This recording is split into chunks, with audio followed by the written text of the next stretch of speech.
একদিন মদিনার রাস্তায় গুঞ্জন ছড়িয়ে পড়ল, রাসূল সাল্লাল্লাহু আলাইহি সাল্লাম কি কালো জাদুর কবলে পড়েছেন। মানুষ হতবাক, এমন তো কখনো শোনা যায়নি। আল্লাহর প্রিয়তম নবী, যিনি সৃষ্টির মধ্যে সর্বশ্রেষ্ঠ, তিনি কি জাদুর প্রভাব থেকে নিরাপদ নন? আজ আমরা শুনব সেই ঘটনা, যা শুধু ইতিহাস নয়, বরং কালো জাদুর বিরুদ্ধে সবচেয়ে বড় শিক্ষা। প্রথমে বুঝতে হবে কালো জাদু বাস্তব এবং কোরআন হাদিসের প্রমাণ রয়েছে। আল্লাহ তাআলা সূরা আল বাকারা হারুত মারুদের কাহিনীতে বলেছেন, মানুষ শিখত এমন কিছু যা স্বামী স্ত্রীর মাঝে বিচ্ছেদ ঘটাতো। এবং হাদিসে আছে, রাসূল সাল্লাল্লাহু আলাইহি সাল্লাম নিজেও জীবনে একবার এর প্রভাব অনুভব করেছিলেন। তবে আল্লাহ তার নবীকে সুরক্ষা দিয়েছেন এবং এই ঘটনাটা আমাদের জন্য একটি শিক্ষার দৃষ্টান্ত।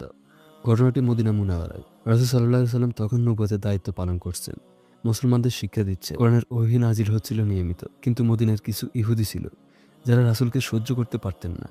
তারা বহু ষড়যন্ত্র করেছিল, কিন্তু সফল হয়নি। শেষে তারা সবচেয়ে ঘৃণ্য অস্ত্র ব্যবহার করলো, কালো জাদু। হাদিসে এসেছে, মদিনার একজন ইহুদি জাদুকর ছিল, লাবিদ ইবনে আসাম, যে রাসূল সাল্লাল্লাহু আলাইহি সাল্লামকে ক্ষতি করার জন্য গোপনে কালো জাদু করলো। তারা রাসূলের মাথার চুলের কিছু অংশ এবং শিরনির তাজ সংগ্রহ করেছিল। এগুলোকে বিশেষ জাদুর গিঁটে বাঁধে শুকনো খেজুরের খোলের মধ্যে রেখে বীর চারওয়ান নামক কুয়ায় ফেলে দিল। হাদিসে বর্ণিত আছে, এই জাদুর কারণে রাসূল সাল্লাল্লাহু আলাইহি সাল্লাম কাজ করতে, কিন্তু মনে হতো তিনি যেন তা করেননি। তার স্মৃতিশক্তি দুর্বল হয়ে পড়তো। এটি ছিল শারীরিক ক্ষতি চেয়ে মানসিক বিভ্রমের মতো প্রভাব। তবে খেয়াল রাখতে হবে, এই জাদু তার নবুয়ত বা ওহীর সত্যতায় কোনো প্রভাব ফেলতে পারেনি।